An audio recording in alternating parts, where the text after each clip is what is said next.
السلام علیکم ساتھیوں، امید ہے آپ سب خیریت اور عافیت سے ہوں گے۔ میں محمد عرفان آج پھر ایک نئے ٹاپک کے ساتھ آپ تمام کی خدمت میں حاضر ہوں۔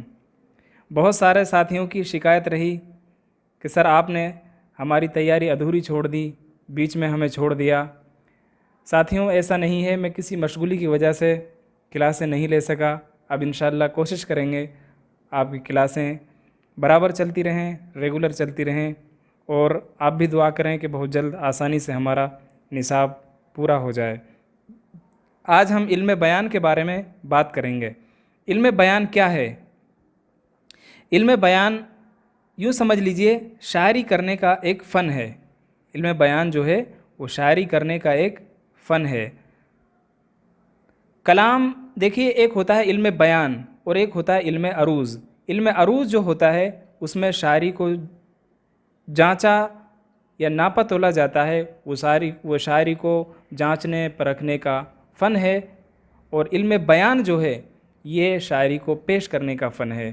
تو سب سے پہلے ہم علم بیان کے بارے میں پڑھیں گے۔ علم بیان کیا ہے؟ علم بیان کلام کو پیش کرنے کا فن ہے۔ یہ خاص طور پر شاعری کے لیے ہیں۔ علم بیان اور علم عروض دونوں شاعری کے لیے ہیں۔ یہ کلام کو پیش کرنے کا فن ہے۔ علم بیان میں اس بات پر زور دیا جاتا ہے کہ بات کو کس طرح پیش کرنے یا کہنے کے لیے نت نئے انداز پیش کیے جائیں۔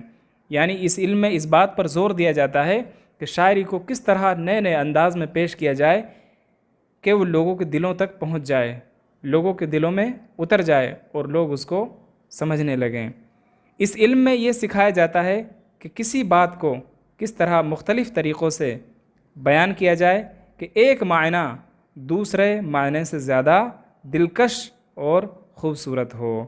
تو علم بیان وہ علم ہوتا ہے جس میں اس بات پر زور دیا جاتا ہے یا یہ بات سکھائی جاتی ہے کہ کس طرح اپنی بات کو نئے نئے انداز میں پیش کیا جائے، یا اپنی بات کو پیش کرنے کے لیے کس طرح نئے نئے انداز استعمال کیے جائیں کہ بات جو ہے سامنے والے تک دلکش اور خوبصورت انداز میں پہنچ جائے۔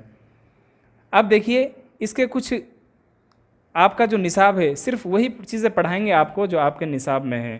تو کچھ علم بیان کی کچھ اہم باتیں یا اہم حصے آپ کے نصاب میں ہیں۔ سب سے پہلا ہے تشبیہ۔ تشبیہ کیا ہے؟ تشبیہ کیا ہے اس کے بارے میں سب سے پہلے بات کریں گے۔ دیکھیے، تشبیہ جو ہوتا ہے یہ بہت امپورٹنٹ ہے۔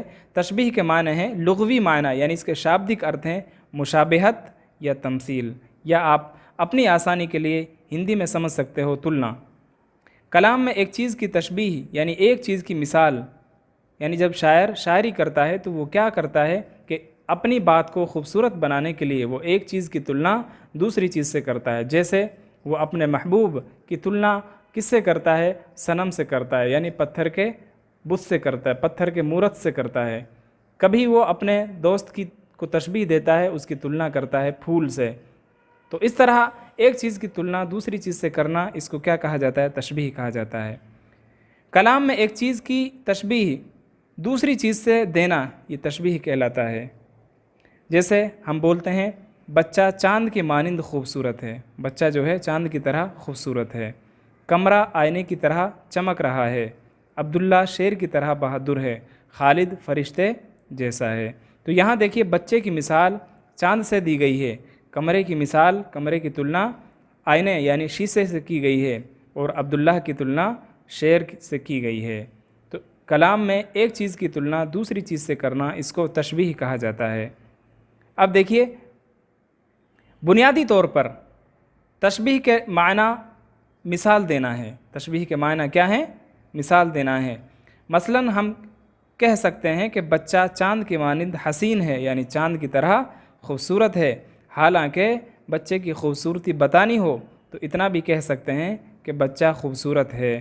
بھئی بچے کی اگر ہمیں خوبصورتی بتانا ہو تو صرف یہ بھی کہہ سکتے ہیں کہ بچہ بہت زیادہ یا بچہ خوبصورت ہے، لیکن بات میں وزن زور پیدا کرنے کے لیے، بل پیدا کرنے کے لیے کیا کہا جاتا ہے کہ بچہ چاند کی طرح خوبصورت ہے۔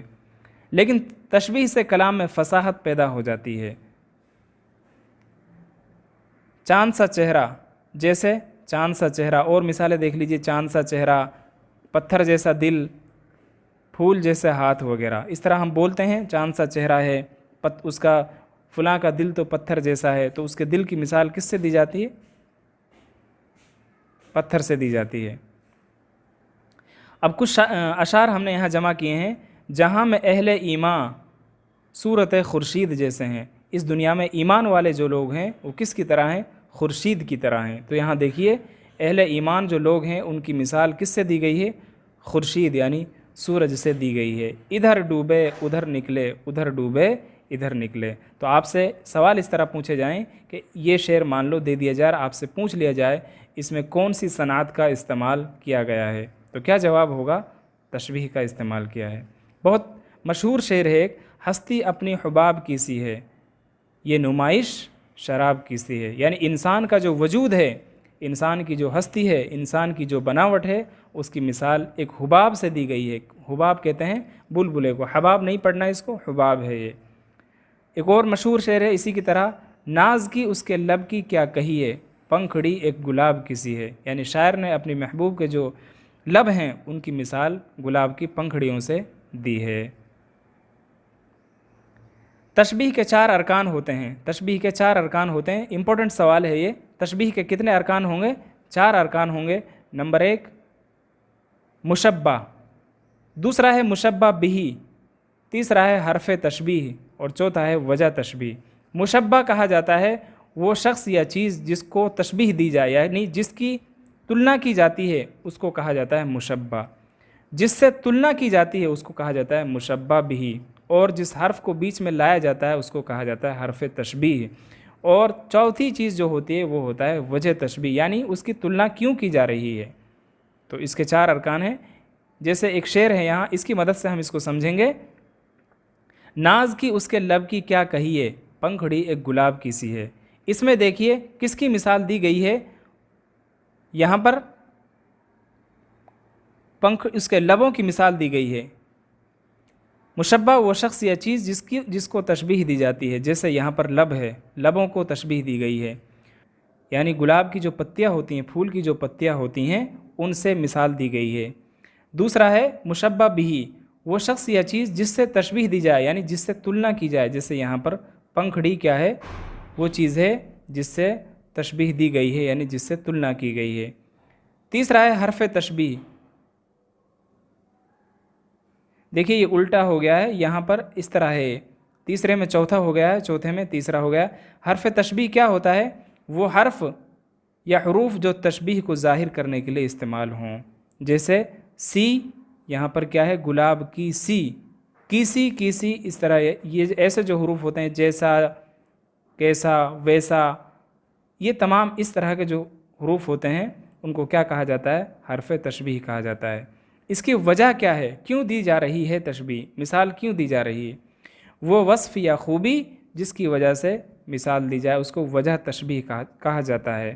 وجہ تشبیہ کس کو کہا جاتا ہے؟ جس سے مثال دی جاتی ہے، یا جس وجہ سے، جس خوبی یا وصف کی وجہ سے مثال دی جاتی ہے اس کو کیا کہا جاتا ہے؟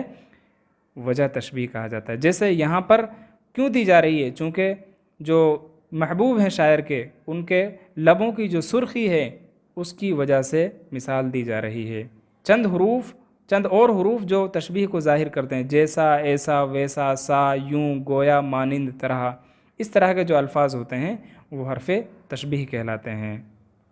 اگلا ہے تلمیح۔ تلمیح کس کو کہا جاتا ہے؟ تلمیح عربی زبان کا لفظ ہے جس کا معنی ہے اشارہ کرنا۔ تلمیح کے معنی کیا ہیں؟ اشارہ کرنا۔ تلمیح عربی زبان کا لفظ ہے جس کے معنی ہے اشارہ کرنا۔ کلام میں کسی مشہور، یعنی شاعری میں کسی مشہور واقعہ یا مذہبی روایت کی طرف، یعنی مذہبی باتوں کی طرف، مذہبی روایت کہتے ہیں پرمپرا کو، مذہبی باتوں کی طرف اشارہ کرنے کو تلمیح کہتے ہیں۔ شاعر کلام میں کسی مذہبی بات کی طرف جب اشارہ کرتا ہے تو اس کو کیا کہا جاتا ہے؟ تلمیح کہا جاتا ہے۔ تلمیح کے الفاظ مختصر ہوتے ہیں لیکن ان کے پیچھے پورا واقعہ ہوتا ہے جس کی طرف شاعر اشارہ کرنا چاہتا ہے۔ تلمیح کے جو الفاظ ہوتے ہیں وہ مختصر ہوتے ہیں لیکن ان کے پیچھے پورا واقعہ ہوتا ہے۔ جیسے آگ ہے اولاد ہے، ابراہیم ہے نمرود ہے، کیا پھر کسی کو کسی کا امتحان مقصود ہے۔ علامہ اقبال رحمۃ اللہ علیہ کا شعر ہے، آگ ہے اولاد ہے، ابراہیم ہے نمرود ہے۔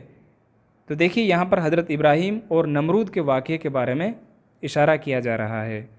اگلا شعر ہے، نار نمرود کو کیا گلزار، یوں دوست کو بچا لیا تو نے۔ تو یہاں پر بھی نمرود نے جو آگ جو جلائی تھی حضرت ابراہیم علیہ السلام کو جلانے کے لیے، آگ میں ڈالنے کے لیے، اس آگ کا تذکرہ ہے۔ تو یہاں پر بھی مذہبی بات کی طرف اشارہ کیا گیا ہے۔ اور شعر ہیں، بے خطر کود پڑا آتش نمرود میں عشق، یہ بھی حضرت ابراہیم علیہ السلام کے واقعے کے بارے میں بتا رہا ہے۔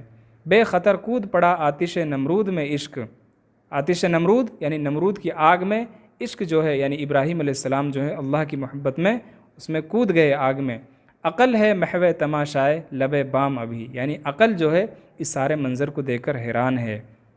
تو یہاں پر بھی تشبیہ ہے، یہاں پر بھی تلمیح ہے، یعنی واقعے کو بیان کیا جا رہا ہے یا واقعے کی طرف اشارہ کیا جا رہا ہے۔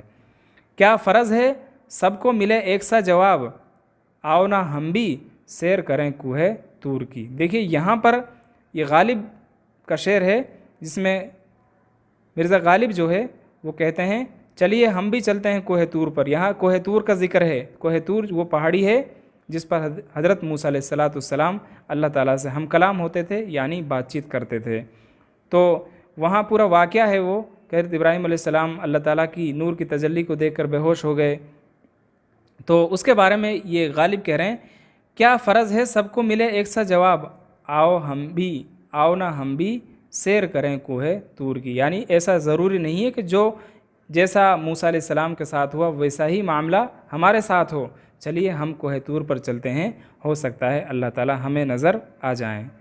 تو یہاں پر بھی کوہ طور جو ہے اس کی طرف اشارہ کیا گیا ہے۔ نہ گور سکندر نہ قبر دارا، یہ دیکھیے بہت اچھا شعر ہے، نہ گور سکندر نہ ہے قبر دارا، مٹے نامیوں کے نشاں کیسے کیسے، یعنی کیسے کیسے سکندر جیسے بادشاہ لوگ جو ہے اس دنیا سے مٹ گئے اور آج ان کی قبروں کے نام و نشان اس دنیا میں باقی نہیں ہیں۔ تو یہاں سکندر جو بادشاہ ہے اس کے واقعے کی طرف اشارہ کیا جا رہا ہے۔ اس کے بعد ہے مبالغہ۔ مبالغہ کہتے ہیں بات کو حد سے زیادہ بڑھا چڑھا کر پیش کرنا، اس کو کیا کہا جاتا ہے؟ مبالغہ۔ مبالغے کی 3 قسمیں ہیں، تبلیغ، اغراق اور غلو۔ تبلیغ کہتے ہیں وہ مبالغہ جو عقل اور عادت دونوں کے قریب ہوں، یعنی ایسا کسی بات کو اس طرح بڑھا چڑھا کر پیش کرنا کہ اس کو عقل بھی مان لیتی ہے اور عادتاً بھی ایسا ہی ہوتا ہے۔ جیسے ہم کسی مجمع کی بڑی تعداد کو دیکھ کر ظاہر کرتے ہیں یا کرنے کے لیے کہا جاتا ہے کہ وہاں پر ہزاروں کی تعداد میں لوگ موجود تھے۔ اگر کوئی پروگرام کہیں دیکھا یا واقعہ دیکھا اور ہم کسی سے پوچھیں یا ہم سے کوئی پوچھے بھئی وہاں کتنے لوگ تھے، تو ہم کیا کہیں گے؟ چاہے وہاں 400 لوگ ہوں لیکن ہم کہہ سکتے ہیں کہ وہاں ہزاروں کی تعداد میں لوگ تھے۔ تو اس بات کو مان لیا جاتا ہے، چونکہ عادتاً ایسا ہی ہوتا ہے کہ بڑے مجموعوں میں یا جہاں کوئی پروگرام وغیرہ ہوتے ہیں وہاں پر لوگ اتنی تعداد میں اتنی سنکھیا میں جمع ہو جاتے ہیں۔ یہ ایسی بات ہے جس کو عقل اور عادت دونوں مانتی ہیں۔ شاعری میں شعر کی اصطلاح میں اس کو سمجھیے، وعدہ شام پہ ابس ہم نے جاگ کے کی صبح، وعدہ شام پہ کی ابس ہم نے جاگ کے صبح، یعنی تمہارے وعدے پر ہم نے خواہ مخواہ، ابس کہتے ہیں بیکار، خواہ مخواہ ہم نے جاگتے جاگتے صبح کر لی۔ وہ اسی وقت نہ آتے جو نہ آنا ہوتا، اگر ان کو نہیں آنا تھا ملنے ہم سے تو اسی وقت منع کر دیتے۔ تو دیکھیے ہم کہتے ہیں بھائی تم نے ہم سے وعدہ کیا تھا تو تمہارے وعدے پر ہم نے جاگتے جاگتے صبح کر دی۔ تو یہ ایسی بات ہے جس کو عام طور پر آدمی کر لیتا ہے اور اس کو عقل اور عادت دونوں مان بھی لیتی ہیں۔ اس شعر میں رات بھر جاگ کر صبح کر دینا ایسی بات ہے جس کو عقل اور عادت دونوں مانتی ہے، کیونکہ عام طور پر ایسا ہوتا ہے۔ ایک اور مثال ہے اس میں، دل کے نالوں سے جگر دکھنے لگا، یعنی کہ دل کے اندر جو دکھ ہیں، جو آہ و بکا ہے دل کے اندر، اس سے اب ہمارا جگر دکھنے لگا ہے۔ یا تلک روئے کہ سر دکھنے لگا، یعنی اتنا روئے ہم کہ ہمارا سر بھی دکھنے لگا۔ تو یہ ایسی باتیں ہیں جن کو عام طور پر عادت بھی مانتی ہے، جو عادتاً بھی ہوتے ہیں، اور عادت مان لیتی ہے اور عقل بھی ان کو مان لیتی ہے۔ اس کے بعد اغراق۔ اغراق کہتے ہیں کسی بات کو اس طرح، اغراق کسی بات کو اس طرح بڑھا چڑھا کر پیش کرنا کہ عقل تو مانتی ہو لیکن عادتاً ایسا نہیں ہوتا۔ جیسے محفل یا جلسے میں بھیڑ کی حالت کو بتانے کے لیے کہا جاتا ہے کہ وہاں پر تل رکھنے کی جگہ نہ تھی، تو یہ ایسی بات ہے جس کو عقل تو مانتی ہے لیکن عادت نہیں مانتی۔ ہاں عقل اس طرح مانتی ہے کہ بھائی وہاں بھیڑ زیادہ ہوگی، لیکن عادت اس لیے نہیں مانتی چونکہ ایسی کوئی جگہ نہیں ہوتی جہاں تل رکھنے کے لیے بھی جگہ نہ ہو، یعنی وہاں بالکل ہی جگہ نہ بچی ہو، تو اس کو کیا کہا جاتا ہے؟ اغراق کہا جاتا ہے۔ جیسے شعر کی بھاشا میں اس کو سمجھ لیجئے، تم سلامت رہو ہزار برس، تم سلامت رہو ہزار برس، ہر برس کے ہوں دن 50,000۔ تو یہ اس طرح کی دعائیں دی جاتی ہیں۔ اس شعر میں 1000 برس کی جو دعا دی گئی ہے اسے عقل تو مانتی ہے لیکن عادت تھوڑی مانے گی اس کو کہ 1000 برس وہ زندہ رہے گا۔ اگلا ہے غلو۔ غلو کہا جاتا ہے کسی بات کو اس طرح بڑھا چڑھا کر پیش کرنا، کسی بات کو اس طرح بڑھا چڑھا کر پیش کرنا جس کو عقل اور عادت دونوں نہیں مانے، جو عقل اور عادت دونوں کے خلاف ہو۔ جیسے گرمی سے مضطرب تھا زمانہ زمیں پر، بھن جاتا تھا جو گرتا تھا دانہ زمین پر، یعنی اتنی بھیانک گرمی تھی کہ اگر کوئی دانہ زمین پر گر گیا تو وہ بھن جاتا تھا۔ تو یہ بات ایسی ہے جس کو انسان کی عقل اور عادت دونوں نہیں مانتی۔ اس شعر میں گرمی کی شدت کو بیان کیا گیا ہے کہ گرمی اتنی زیادہ تھی کہ کوئی دانہ زمین پر گر جاتا تو وہ بھن جاتا تھا۔ کل رات، دیکھیے یہاں شاعر ایک اور شعر کو پیش کر رہا ہے، کل رات میں ہجر یار میں رویا اس قدر، یعنی اپنے دوست کی جدائی میں اس قدر رویا، چوتھے فلک پہ پہنچا تھا پانی کمر کمر، یعنی کہ چوتھے آسمان تک آنسوؤں کا پانی جو ہے وہ پہنچ گیا۔ تو اس میں ایسی بات ہے جس کو عقل اور عادت دونوں نہیں مانتی۔ ایک اور شعر ہے، کیا نزاکت ہے جو توڑا شاخ گل سے کوئی پھول، کیا نزاکت ہے جو توڑا شاخ گل سے کوئی پھول، آتش گل سے پڑے چھالے تمہارے ہاتھ میں۔ یعنی شاعر دیکھیے کسی بات کو اتنی بڑھا چڑھا کر کہہ رہا ہے کہ پھولوں کے توڑنے کی وجہ سے یا پھولوں کی گرمی کی وجہ سے یہ کہہ رہا ہے کہ میرے دوست کے ہاتھوں میں چھالے پڑ گئے۔ بھلا بتائیے کیا اس طرح ہو سکتا ہے؟ لیکن یہ شب ساری کی دنیا میں ہوتا ہے، حقیقی زندگی میں ان کا کوئی تعلق نہیں ہے۔ اس کے بعد ہے حسن تعلیل۔ حسن کہتے ہیں اچھی یا اچھائی کو، تعلیل کہتے ہیں وجہ، کارن کو، علت کو۔ حسن تعلیل کسی چیز کی اچھی وجہ بتانا، تعلیل یعنی کوئی اچھا کارن بتانا۔ حسن کہتے ہیں اچھا یا اچھی، تعلیل کہتے ہیں وجہ یعنی کارن۔ حسن بمعنی اچھی، تعلیل علت سے علت بیان کرنا یا دلیل دینا، وجہ بیان کرنا، کارن بتانا وغیرہ وغیرہ۔ کلام میں شاعر کسی بات کی ایسی وجہ بیان کرتا ہے جو حقیقت میں اس کی اصل وجہ نہیں ہے۔ جیسے پیاسی تھی سپاہ خدا 3 رات کی، ساحل سے سر پٹکتی تھی موجیں فرات کی، یعنی جو ایسی، اب دیکھیے ساحل سے موجوں کا ٹکرانا ایک عام سی بات ہے، اور کیوں ٹکراتی ہیں؟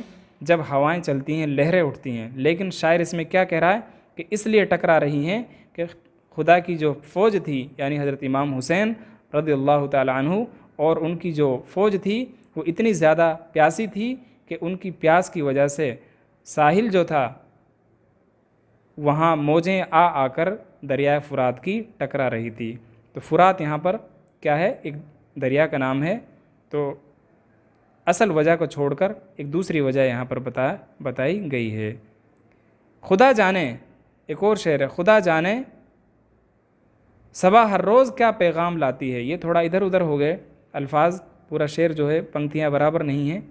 خدا جانے صبح ہر روز کیا پیغام لاتی ہیں کہ پہروں کانپتے رہتے ہیں تن کے ہیں، تن کے یہاں دل کے لکھا ہوا ہے یا تن کے کر لینا اس کو، تن کے آشیانوں میں، یعنی خدا جانے صبح ہر روز، یعنی ہوا جو ہے کیسے کیسے پیغام لے کر آتی ہے کہ پہروں کانپتے رہتے ہیں تن کے آشیانوں کے، یعنی گھونسلوں کے جو تن کے ہوتے ہیں وہ کانپتے رہتے ہیں۔ دیکھیے اصل وجہ جو آشیانوں کے جو تنکے ہیں ان کے ہلنے کی اصل وجہ کیا ہے؟ اصل وجہ یہ ہے ہوا کا چلنا، لیکن شاعر یہاں اصل وجہ کو چھوڑ کر کیا وجہ بتا رہے ہیں؟ پیغام کا آنا۔ اس کے بعد ہے تضاد۔ دیکھیے یہ آپ کے سلیبس میں شامل نہیں ہے، لیکن میں نے اس کو پڑھا ہے چونکہ اس میں سے سوالات پچھلے امتحانات میں پوچھے گئے ہیں۔ تضاد یہ ضد سے بنا ہے، اس کے معنی ہے الٹا۔ عربی زبان کا لفظ ہے جو ضد سے بنا ہے۔ شعر کے ایک ہی یا دونوں مصروں میں ایسے الفاظ کا استعمال کرنا جو ایک دوسرے کی ضد ہوں۔ شاعر جو ہے شعر کے ایک ہی مصرے میں یا دونوں مصروں میں اس طرح کے الفاظ لے کر آنا کہ دونوں ایک دوسرے کے ضد ہوں، یعنی ایک دوسرے کے الٹے ہوں۔ طول غم حیات سے نہ گھبرا اے جگر، ایسی بھی کوئی شام ہے جس کی کوئی سحر نہ ہو، یعنی کوئی ایسی بھی کوئی شام ہے جس کی کوئی سحر نہ ہو۔ دیکھیے شام اور سحر دونوں ایک دوسرے کے یہاں اپوزٹ ہیں، الٹے ہیں، تضاد ہیں۔ اس کے بعد ہے درد منت کش دوا نہ ہوا، نہ میں اچھا ہوا برا نہ ہوا، یعنی درد منت کش، میرے درد میں دوا کوئی کام نہیں آئی، نہ میں اچھا ہوا اس سے نہ میں برا ہوا۔ تو اچھا اور برا یہاں پر اپوزٹ ورڈ ہیں، تضاد ہیں۔ تو امید ہے آپ کو یہ باتیں سمجھ میں آئی ہوں گی۔ ساتھیوں وقت کی قلت کی وجہ سے، وقت کی کمی کی وجہ سے میں ابھی زیادہ نہیں پڑھا پا رہا ہوں، لیکن انشاءاللہ کوشش کروں گا آپ کے نصاب کو بہت جلد ہی کمپلیٹ کرانے کی۔ آپ پڑھتے رہیے اور دعائیں کرتے رہیے۔ انشاءاللہ پھر ایک نئے ٹاپک کے ساتھ آپ سے روبرو ہوں گے۔ تب تک کے لیے السلام علیکم ورحمۃ اللہ۔